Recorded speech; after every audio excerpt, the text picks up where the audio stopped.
You are not a giant self-improvement project that needs fixing. What's up, guys? Clark here, and I wanted to share with you some of the worst advice that I've come across in my career.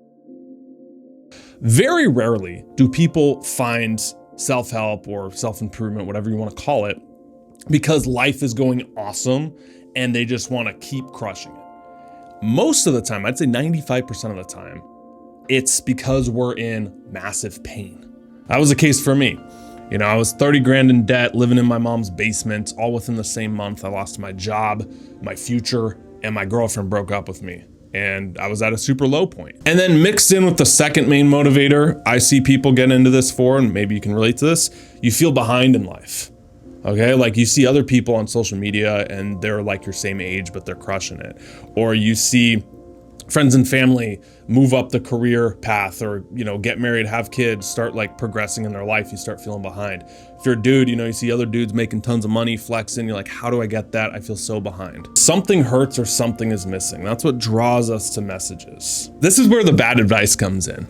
It says you have to change yourself. And I've even seen this taken as extreme as you gotta kill your old self. The old self has to die. Here's the messed up reason why this backfires. And my inspiration from this video, I was reading this old philosopher, Kierkegaard, and he had this all mapped out. You don't like who you are, so you want to be someone else. One of two things happen. You fail, and then you despise yourself for failing. You say, hey man, see, I knew I was gonna fail. I am just that bad. I don't deserve anything anymore. Like, I'm terrible. Or even more dangerous, you succeed and you abandon your true self. And now this self, since it's false, is always insecure. Do they like me or this fake persona I created, right? Carl Jung calls it the persona. It's the shadow and the persona. The persona is the public facing thing we've created to be accepted. And then we have the shadow, which is like, I hope they don't find this out. Hands down, what I'm gonna share is the biggest thing I've learned in the last 24 months, maybe even in my whole career. And like, this right here is it. This is everything. I know you've had this experience where you've seen old movies of you, like home videos, or maybe just a photo, or like your mom or dad tells you a story of who you were as a kid. And even though you're completely different now, like your whole body's different, your image is different, you're in a different stage of your life, you feel connected to that old version of you.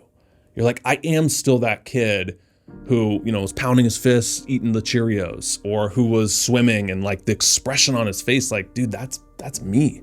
It makes you feel something. It's emotional. That is what is called your essence, Latin for the being of something.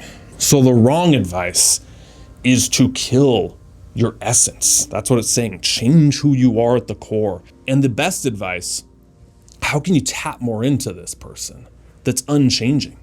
That's where your realness is. Man, why do you like hanging around your family or friends? I know you have someone in your life who's accepted you for who you are. How much less effort does it take in that moment? How much more present do you feel when you can be this version of you? Locked in, alive. Now, I have to say this nuance, because this is very, very, very important. Yeah, definitely in my 20s, I thought you had to become someone else. A lot of what I was doing was from this hurt place of not feeling good enough and feeling inadequate and trying to prove myself. I don't think it's as much anymore about identity shifting, where you create an alter ego and then you become that person. It will never work long-term because you're always gonna doubt the success you have because it was from a persona, right? I think it's more about identity shedding. Why doesn't this version of you think they deserve X, Y, and Z, and how can we bring out more of this version? Because when you shed off the layers that aren't you, that's the most infectious, attractive person you can be. You can still improve, but we're never trying to fundamentally change who you are at the core. So now let's talk about solutions. I had this coach that I worked with who brought me on to a lot of this work, and he would always hold up this note card. And on this note card were two words, and he kept it on his desk because that was what he needed to be reminded of, these two words. Now, mind you, this guy is like 20 plus years of coaching. He's worked with everyone from Navy SEALs to CEOs. His most difficult client, me. What were these two words? And these are what we need to hear if we're stuck in this persona dynamic. I like the acronym F.A.R, F-A-R. Word number one, forgive. So if you could go back to yourself and have a conversation, your younger self, would you like grab them and scream at them and say like, how could you? You're so dumb, you messed everything up. No, you'd probably grab them by the shoulders and be like, dude, I get it. You're doing the best you can. Whatever you're carrying around from your old self or your past, you need to find a way to drop that and forgive it. Otherwise, it's just gonna weigh you down like a ball and chain. The second word that the coach kept holding up on the note card, F.A.R. The A stands for accept. You know, I've always said with this work, there's two sides of the coin. There's self-improvement, becoming better, achieving, striving, leveling yourself up. But the other side of the coin is self-acceptance, forgiving yourself, releasing, letting go of the layers that aren't you. That's what this video is. There's plenty of videos on this, right? But this doesn't get spoken about enough, is how can you integrate and accept yourself, all aspects of you. I don't want to muddy the waters here, but a really great philosophical angle on this is from Ken Wilber. He talks about the concept of holons, that, you know, there's molecules and atoms and everything starts building up and up and up. Even your body has cells and then tissues and then organs and then systems in your body before it's your whole body. Every single one of those layers has the previous layer in it. So there's this concept of transcending and including the previous layers when you start moving up. I think life works the same way, that you have this essence core of who you are and you go through life. You don't neglect and reject all those previous layers. You include it in who you are. This is an integration. So everyone talking about killing your old self, I mean, does that sound healthy to you? No, that's like totally rejecting the previous layers. And again, when you're younger, it sounds like the solution. But as you start hitting, 30, and a lot of this work happens in the 40s and 50s developmentally, people get obsessed with their childhood because they're reintegrating it. They're like, oh, I've rejected that part of me. Let me bring it back in. And like, I miss that part of me. Find a way to think about how that looks for you this week as you go throughout it. How can I accept myself more? What are the parts of me that I'm like embarrassed by, or I don't want people to see that are in the shadows? All of those two, that's coming with. So forgive, F, A, accept, and the R, what does this stand for? This is the most important one, I think, on this, that'll help the other two. Reconnect. Reconnect with that old version of you. How do you do this? Well, you journal more. Spend more time with yourself or people who really know you and can bring out that essence core of you. Forgive, accept, and reconnect. So let's land this plane together, all right? Let's bring this all home for you and summarize it in a nice little concise package before I tell you what to do next.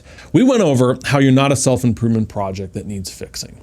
How a lot of the times you get into self-improvement because you're either in pain, something hurts, right? You have a transitory time, lost a job, lost a relationship, or you feel behind and you're comparing to other people and you're saying, okay, how can I change myself to get out of pain or feel ahead or on the level playing field?